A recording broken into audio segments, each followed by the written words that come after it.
This Minnesota team seems to be in the mold of what they've been in the past, both good and bad, but they just don't seem to be executing as well as they have in the past. So the style of play seems to be similar on both sides of the ball from an outside perspective, but it just doesn't seem to be as executed as well.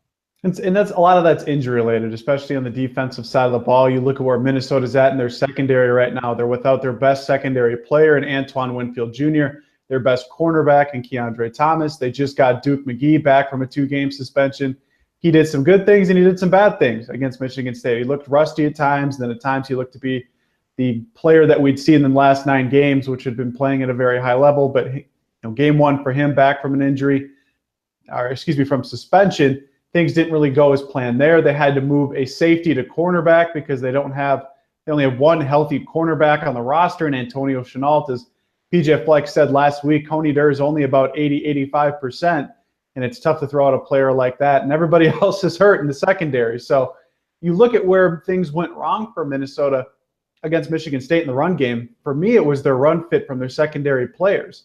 If you're going to see the toss game, if you're going to see that come out wide, that means that your cornerbacks are going to have to come downhill and make plays, which in the past, guys like Eric Murray, Brian Body Calhoun have been able to do. But with Minnesota playing their secondary players so far back, because, again, they don't really have a whole lot of trust in them, in my opinion, right now with all the secondary issues they have.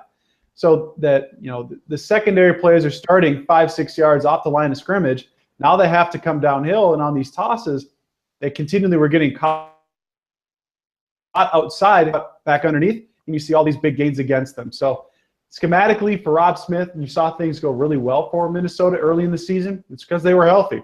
Now they don't have Winfield, they don't have Keandre, they don't have Zoe Creighton.